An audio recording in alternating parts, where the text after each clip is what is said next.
Hello! Magandang hapon sa ating lahat, sa ating mga kababayan from Luzon, Visayas, and Mindanao. Kamusta? Ito again ang inyong lingkod, ang munting tinig ng ordinaryong Filipino. Isa po sa magpapakilalang pro-government vlogger, pro-PBBM vlogger. Okay? Pero hindi po ako bayaran ng ating mahal na Pangulo dahil ang ating ginagawa in the spirit of voluntarism. Yung ating ginagawa ay yung talagang pagtalima sa ating tinatawag na social responsibility as citizen of this state. Ang pag-usapan natin, bago tayo magsimula, huwag kalimutan mag-share, mag-like, and subscribe mga kamunting tinig. And of course, don't forget to click the notification bell para updated kayo every time na magla-livestream tayo. Now, let's proceed sa ating main topic. Congratulations dahil po sa muling pagbuhay ng Marcos administration sa proyektong Love Bus na kung saan ay nag-aarangkada na ang libreng sakay sa probinsya ng Cebu at syempre dyan po sa Davao. Mga kamunting tinig, despite of resistance, despite of disappointment, despite of not acceptance ng ibang mga taga Davao na kakaalyado ng mga Duterte na itinuturing ng karamihan na naging salot dahil wala naman pong ambag talaga. Unang-una lang yung pakitang gilas, then after that, wala na. Nagsibling jablo na ang paningin ng karamihan sa ating mga kababayan sa kay Rodrigo Duterte at syempre pati po sa kanyang mga anak. So balik tayo sa proyekto ng ating mahal na Pangulo. Congratulations. Yan po ang Pangulo na hindi po nagtatanim ng sama ng loob despite criticism na mga kaalyado ng mga Duterte sa Davao at sa iba't ibang bahagi ng Pilipinas. Siyempre mga kaalyado ng mga Duterte sa Cebu na natiling matapat sa tungkulin ng ating mahal na Pangulong pagsirbihan or pagserbisyuhan ng taus-puso, ng taimtim, ng totoo, ng walang halong pag-imbot at pag-aalinlangan. In my own opinion, okay, whether ikaw man ay antay ka sa kanya or pro ka sa kanya, anti-government ka or pro-government ka, whether you are DDS or loyalist, talagang hindi po tinitingnan ng ating mahal na Pangulo yan. Mahalaga po kay Pangulong Bongbong Marcos, maihatid ang serbisyo na talagang makakapagdulot ng saya, ng kaginhawaan at syempre kaligayahan sa sambayan ng Pilipino. So congratulations sa mga senior citizen, nakaabot po ng proyekto ng ating Pangulong Ferdinand Edren Marcos Sr. Okay, yung tungkol po sa proyektong Love Bus. Marami tayong mga kababayan ang natuwa, no? Talagang mapapakinabangan ng lugar na nauna na pong nailunsad itong proyekto na ito. So but despite of that, Duterte Dehad supporters who are loyal to the Dutertes doesn't know how to appreciate the gesture of the president, okay, by simply giving them comfort. No, kasi libre po ito eh. Sino ba naman ang may lakas ng loob na magbatikos pa sa proyekto na ito? Ilibre ito. Para ito sa ating mga kababayan na hindi man naghikahos, pero pag naka-avail sa Love Bus operation, okay, sa proyekto na ito, malaking ginhawa po sa bulsa ng ating mga kababayan na mga nakabenepisyo.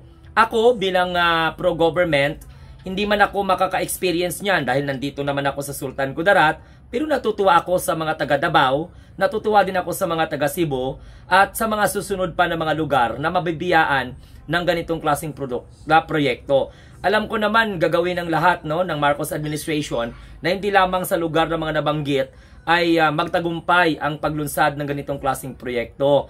Alam ko po na may vision ng ating mahal na Pangulo na maabot po saan mang sulok ng Pilipinas as long as kayang i-provide ang pondo, no, ng ating gobyerno. Kaya dapat tulungan natin ang ating mahal na Pangulo, tulungan natin ang gobyerno, and syempre batikusin natin yung kailangan dapat batikusin, pananagutin yung mga dapat managot. But whether you like it or whether you like it very much, we need to support the president and at the same time any exerted effort just to make the lives of the Filipino people more comfortable. Okay? So sa mga Duterte Dehad supporters, tigilan na ninyo ang pagbabatikos. Katulad niyan, sinabi na nga ng Pangulo, imbestigahan, pananagutin. So ano pang ginawakal nyo? Or ano pang ikinakasama ng loob ninyo. Ngayon, kung may mga kaalyado ang Pangulo na sa tingin ninyo sangkot sa flood control program, pananagutin po sa pamamagitan ng investigation. So anong ginawaras nyo? Anong ginawild ninyo? Anong panglalait ang ginagawa ninyo sa kapwa nyo Pilipino? Tapos pag kayo ngayon ang makomentaryuhan, ang sasakit ng mga damdamin ninyo, nasasaktan kayo, no? Dapat alamin ninyo kung saan kayo lulugar para ilagay ninyo kung saan ang galit ninyo ba na ilugar ninyo sa tama. Ang Pangulong Bongbong Marcos nireremedyohan ng corruption. Simula Cory administration up to Duterte administration, walang Pangulo ng Pilipinas, maliban lamang kay Pangulong Bongbong Marcos, ang mag-iimbestiga ng korupsyon sa sarili nila mismong proyekto. And that is what we call true leader. But the Duterte Dayad supporters doesn't know how to appreciate it. It is because nadadamay sa anomalya ang kanilang mga sinusuportahang mga senador. Lalong-lalo na ngayon, my God, imbis na 3, 4 na mga kamunting tinig na mga senador ang sangkot sa di umano'y pagtanggap ng election donation money panahon ng kampanya. At itong mga donors na ito nakakuha ng multi-billion, okay, or million na mga kontrata sa Department of Public Works and Highways. In general, sa gobyerno. Okay, how come nakalimutan nila yung rule sa Omnibus Election Code that a candidate need not to accept any donation, most especially sa mga kontraktor ng gobyerno. Kasi mayroong tinatawag na personal interest. O nauna nang dininay ni Bongo na wala daw po siyang kinalaman sa mga kontraktor na kung saan ay nakakuha ng proyekto sa Department of Public Works and Highway. Balik tayo mga kamunting tinig, okay? Maging masaya ha, maging masaya tayo. Kung sa lugar ninyo wala pang labas, hintay-hintay lang. Katulad po ng 20 pesos na bigas, wala na pong nagrereklamo ngayon na nasaan na po ang 20 pesos na bigas dahil umarangkada ang proyekto ng ating mahal na Pangulo sa pamamagitan po ng kadiwa. Nakaya naman po palang magbenta ang gobyerno ng 20 pesos per kilo na ang quality sa merkado ay parang 33 pesos per kilo. So, hindi na nagrereklamo ang mga Duterte Dayad supporters dahil nasuplak sila. Dahil nakita nila maliwanag pa sa sikat ng araw na kayang-kaya pong gawin, hindi lang sa salita, kundi po talaga sa gawa. At ito po mga kamunting tinig sa issue ng flood control. Hindi po nagdalawang isip ang ating mahal na Pangulong Bongbong Marcos na ipaimbestigahan ang mga kontraktor na sangkot sa pagmamanipula ng proyekto sa Department of Public Works and Highways. Not only Department of Public Works and Highways, marami pa pong mga ahensya. Alam ko po yan na iimbestigahan din ng ating mahal na Pangulong Bongbong Marcos. Kaya nga po, ako, again, uulit-ulitin ko, kahit ako po ay pro-government, kahit ako po ay loyalista, kahit ako po ay pro-Marcos, kapag alam natin na ang isa sa mga kaalyado ng ating mahal na Pangulo sangkot sa flood control na yan, naniniwala ako 100% na hindi po papalagpasin ng ating Pangulong Bongbong Marcos yan. Hindi niya po yan itatago sa publiko, hindi niya po yan ipapadrino, hindi niya po yan aabugaduhan. Managot ang dapat managot dahil yan po ang tatak Marcos. Ang sabi ng iba, pakitang gilas lang daw, no? Bakit daw po ngayon lamang? Dahil ngayon lamang nakakita ng solid evidence noong sa investigation ng ating mahal na Pangulo. Pero sa investigation niya na nagpapatuloy, may mga nadidiscovery pa na mga maliliit pero malaking epekto sa taong bayan dahil malaki ang nawala sa pera, sa pondo ng gobyerno at napakinabangan lamang ng mga gahaman, ng mga sakim, okay, sa pera, sa yaman. Katulad ng ang dami-dami, no, may top 10 na talagang yung mga proyekto ay ghost projects. Si Pangulong Bongbong Marcos lamang ang umamin na may ghost project sa gobyerno.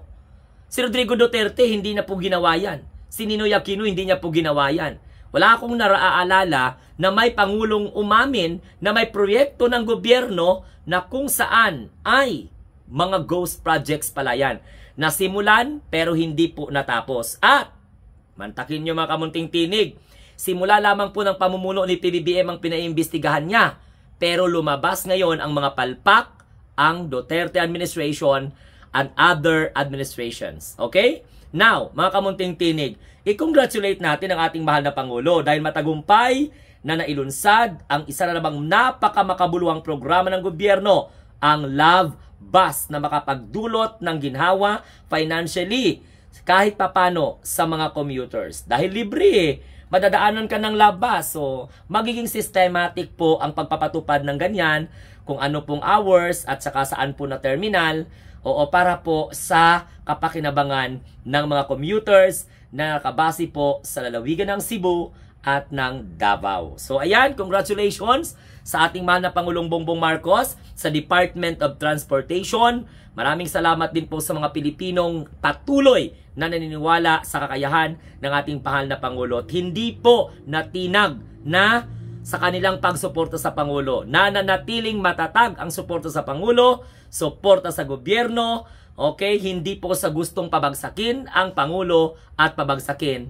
ang gobyerno. Once again, ito po ang inyong lingkod, ang munting tinig ng ordinaryong Filipino all the way from Sultan Kudarat, na palagi pong nagsasabi na tayo po ay mga bagong Pilipino sa bagong Pilipinas. Huwag kalimutan mag-share again, like and subscribe, at pakishare na rin, at pakicomment na rin kung sino po sa inyo dyan ang nakaranas ng Love Bus sa panahon ng tatay ng ating mahal na Pangulong Bongbong Marcos. Adios, Patria Adorada. Salamat.